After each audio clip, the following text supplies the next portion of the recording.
Welcome to Live Daf, your online Daf Yomi Shir.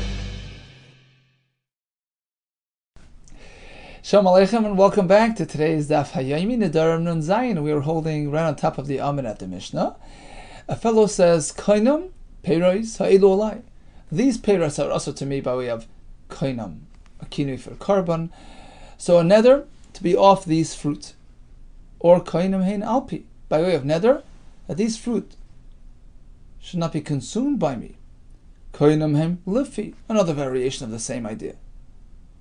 So instead of being a general reference to fruit in general, he was pointing to specific fruit. These will be usher to me. And by doing so, he is turning them into like a hegdish. It's item-based. It's like this thing is becoming hegdish to me, and therefore includes more than the actual item itself. We treat it like something which is kaddish, and therefore asr b'chilufein. Just as he can't have the fruit itself, he can't have something which he switched, which he got in exchange for that fruit. Ubigidulein, likewise, something which grew out of that fruit when it was planted. But the next generation, meaning the fruit's fruit, right? So he has this fruit right here, which is asr, and a fruit grows out of that, and he takes that fruit and replanting. That's called gidule gedulin. That third generation fruit is mutter. So bottom line is, if he pointed to a specific item, this thing is asr to me, that turns into like a hegdish, as far as he's concerned, which includes exchanges and growths as well. But if it's a general isser, without referring to a specific item, shani oichel v'shani toyim, apples in general are asr from my achila. Bananas in general are asr as per my te'ima, my tasting. It wasn't a specific item that he was pointing to. In this case, we don't have the same restriction. Mutar b'chilafein, ubigdulein, he can partake in the exchange and the growth.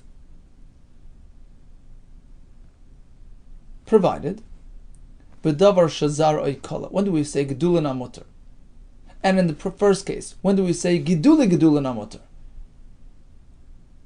Only if it disintegrates in the ground, if it decomposes when you plant it. But let's say we're speaking about onions, which pretty much stay intact, but produce more onions from the original onion. That's called ein zaroi kala. The zara, the seed, is not kala, doesn't dissipate. In which case, there's always part of that original item embedded within the subsequent growth. Even if it's just a small amount. We don't say bittul, because neder is davar sheyesh le'matirn, as Ran explains. It's something which isn't entirely, absolutely asr. You can be shayel neder, you can be matir neder, you can undo the neder. And actually, you meant to undo the neder. It's slated for hatara, and therefore, it's not something which is absolutely classified as isser. In which case, we say it's not batal. It's like something which is heter fell into something which is heter, which is not batal, as discussed a little while ago in the Ran, back on Daf Nun Aleph.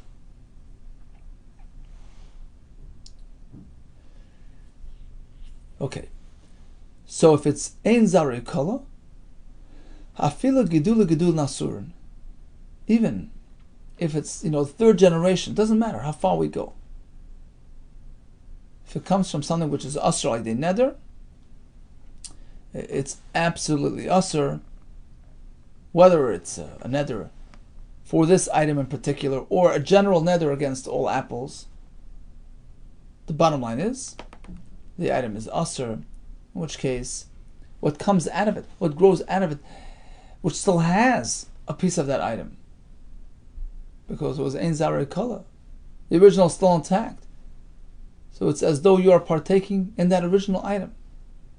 And again, even though it's just a small, minute amount, we say it stays asr. It's a davar sheyesh lamatir, as the Gemara in Daf Nun Tes will speak about, and therefore it's not batal. Here comes another example. It's another variation of this same halacha.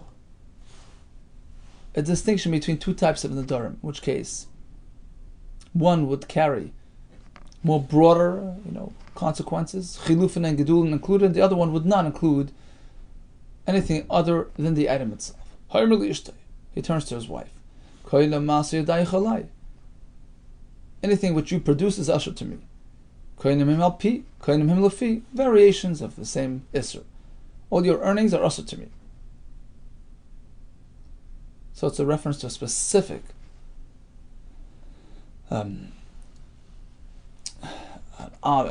object, a specific item.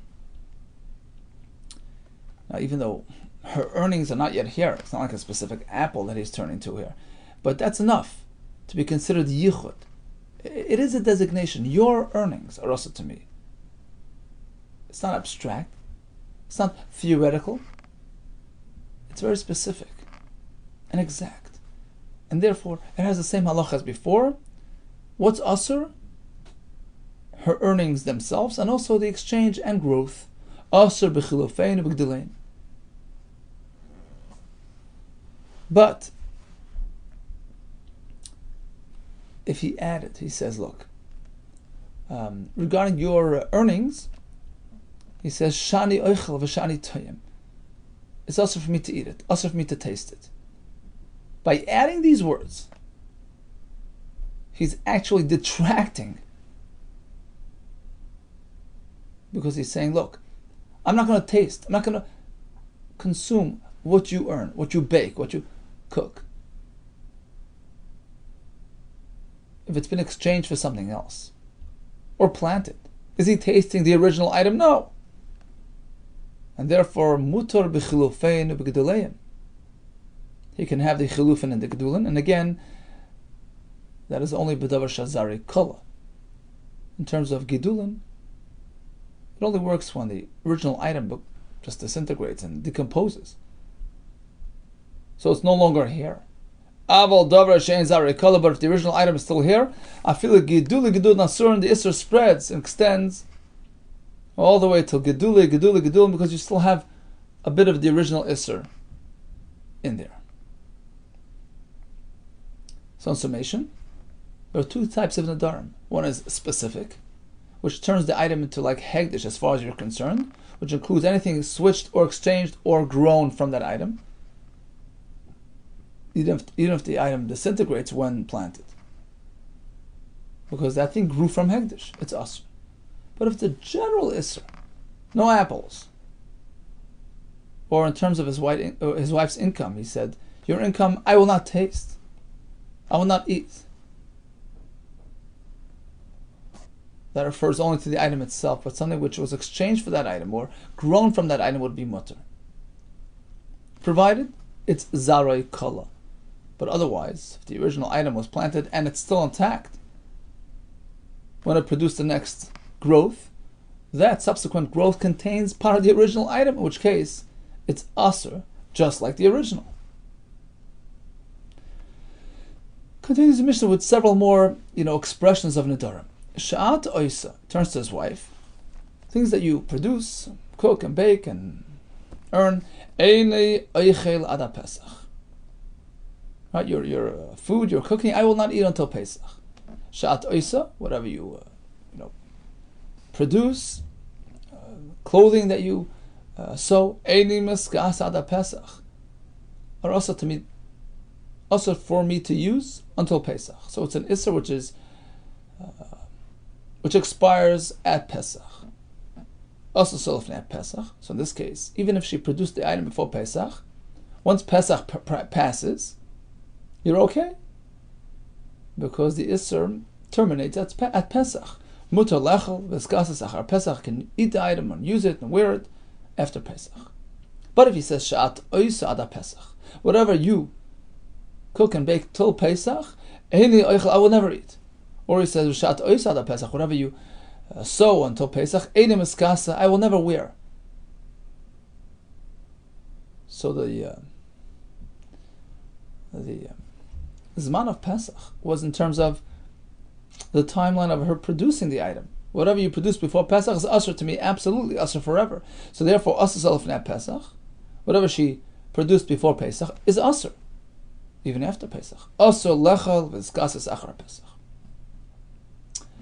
Continues the Mishnah. Shatnenes li ala Pesach. I'm making an Isser to you. You can't derive any benefit from me until Pesach, on condition if he had something against his father-in-law. So he says, look, if you visit your father until the following Sukkot, let's say now it's Adar. He says, if you dare visit your father until the coming Sukkot, then you can't have enough from me until this Pesach. So the Isra Hana is limited until Pesach, on condition she can't visit home until all the way until Sukkot. So what happens? Hochel ifnei Pesach. She visits before Pesach, Asura bana asad Pesach. That triggers the Isser. She can't have anything from him until Pesach as his condition. But let's say she had hana from him before Pesach and she didn't go. Only went after Pesach, which is still within the confines of the Zman Isser. Lachar Pesach, babal yachal. She triggers an Isser retroactively because when she goes and visits after Pesach, what she's doing is she's triggering the Isser. Problem is, she already had hana before Pesach, so she's over bal yachal. What about the other way around? Shatnenes li'ad hachag. He extends the Zman of the Isser hana until Sukkot, on condition, if you visit before Pesach. So the Zman of Isser all the way till Sukkot. The Zman of the Tanai is until Pesach. Holchem Pesach. She visits before Pesach. That triggers the Isser. Asura bana asa dachag. She can't partake from him until Sukkot. But let's say she did not go before Pesach. Sorry. Even in the case where she went before Pesach, she can't have hana after Pesach until Sukkot, but she can go to her parents after Pesach. Right? As long as she doesn't have any hana. And the chiddush is, we don't say, well, if she'll go there, she'll have hana from her husband, she'll forget about the whole Isser. No, we're not concerned. So again, if she visited before Pesach, she was over, she transgressed, she violated the condition. So that triggers the Isser. She's also to have hana until Sukkot, but she's allowed to go visit after Pesach because the Isser is already here. It doesn't have any effect on the Isser.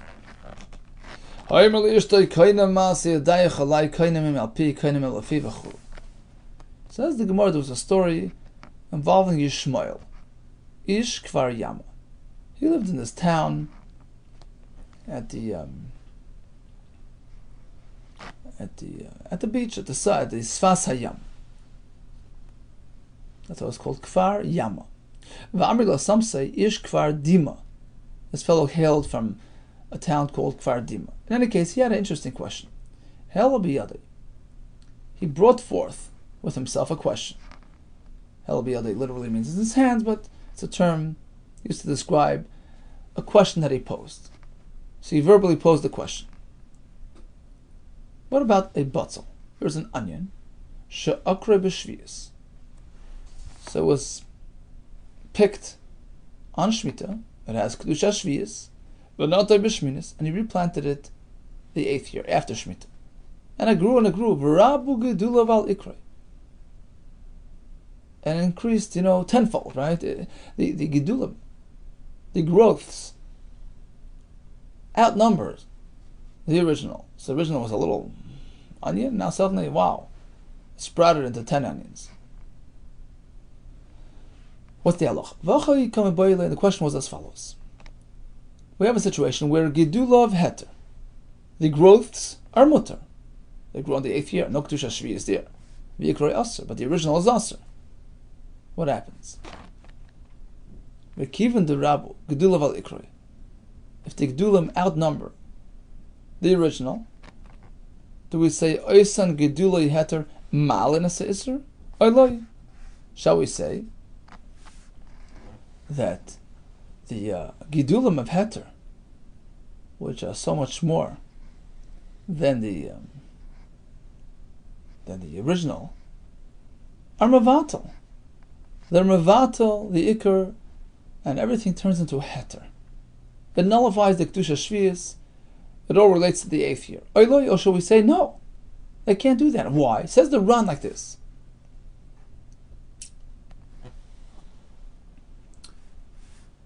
There's room to think.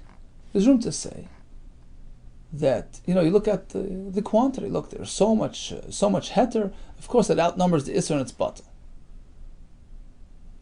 And of course, we're speaking, even though it's ein zarei kola, it's an onion. The original is still here, but still, they outnumber the het, the Isser, and its batal. Or shall we say, look, where did these things come from? They're growing out of the original onion. They identify with the original onion. They come from there. And since they're rooted in the original item, which is asur, they also perhaps will assume that status, that identity, that halacha, that isur. They can't outnumber him. They're coming from him. They relate to him. Interesting question. Do we apply bittul or not? Oiloi. That was his question. Also, come to Rabbi Ami. So he came to Rabbi Ami with the question. He didn't have an answer. Again, you see the lashon biyada in his hands. He didn't have a ready answer. Okay, try again. Also, come to Rabbi Nafcha, and he had an answer. Pashat lei min adada amar b'chatnina. Teresa responded with an answer,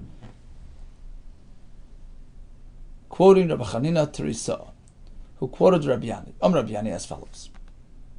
A similar case, batal shel truma. You have an onion of truma, which is asur to an ordinary person. Only a kohen can eat it. The Yisrael is asur. Shenotai. It was planted. V'rabu gedula v'likari. And we have the subsequent growths, which outnumber the ikar, the original one. Mutar. It loses its truma status, and everybody can have it. So we see that the gidulim amavatal the ikar. That was his response to the question. Amali Rabbi Yirmiyah v'yitem Rabbi Zirka. So the Rabbi Yirmiyah or Zirka asked him, how could he do that? How can you bring a raya from this shita? Shavek mar train, master, you abandoned, you ignored 2 shitos, va'avet kechad, and you picked the yachid, the single shita of Rabbi Chanina Teresa, Rabbi Yanai. We have 2 shitos who oppose that, who hold that the ikar still, holds its position and is not batal.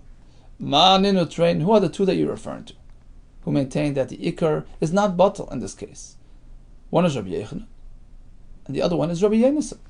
The Amar Bavo, Amar Rabbi Yehuda, Yalda shesibcha b'skena. You have a young tree still within the 3 years of Arla. So this fruit tree has fruit growing on it. Yalda, a young tree, shesibcha, which was grafted b'skena in an older tree, a more mature tree, who was past 3 years of Arla. Uba Paris, and within the younger tree who you grafted into the older one, you found fruit growing, which are Arla. So going forward, even if the subsequent growth, grafting growth, is 200 times as much as the original fruit. So it started with a little peeny fruit, and suddenly it's 200 times bigger, which is usually the shear. To be mevatel arla, asur, it retains its isser, because the gedulim came from the ikar. It can't be mevatel the ikar. That's Rabbi Yechanan. Now we have Rabbi Yehuda, who likewise concurs. Aval Rabbi Shmuel ben Achmena Rabbi Yehuda. Batzal shanatei b'kerem. You have an onion planted in a vineyard, which is now asur as kilayim. V'nekar kerem, the kerem was uprooted, and the batzal still growing and growing. Asur remains asur, irrespective of how much it grew after the kerem was gone. So here as well we see this idea that gidulin are not going to be mevatel the ikar because they come from the ikar. Right? So since that ikar generated the growth, you can use that growth against him. So they use this these kashas to ask on Rabbi Nafcha's response. He was sure that it's going to be batal. Here we see it's not. Says the Gemara, Hadar Asa Al-Kamei de Rabbi Ami. So once again, Rabbi Shmuel Ish Kfar Dima approached Rabbi Ami with this question. Pashadly, and this time he had a good answer. He says, I'll bring you a Rabbi ben Adaf in the following halacha. Dam Rabbi Yitzchak, Rabbi Yechanan. Oh, Rabbi Yechanan himself said that it's bata, litra b'tzalim, and obviously it's a different version of Rabbi Yechanan, different Amayra quoting Rabbi Yechanan. And in any case, he holds that gedulim amavatal the ikar, even though they come from the ikar, because the ikar is asr and the gedulim amutar. Litra b'tzalim. Litra is a certain weight, a certain measure of onions. Shatikna, right? So he separated the truma, the maser. It's totally mutar. Vizara. Then he goes and he replants these same onions, and it generated a new crop of onions. They are considered tevel. And how much maaser do you have to separate? Misaseres lifi kula. You can't say, well, you know what? I planted, a pound of onions, and now we have 11 pounds picked. Well, 1 pound was there, was already addressed, was already kosher.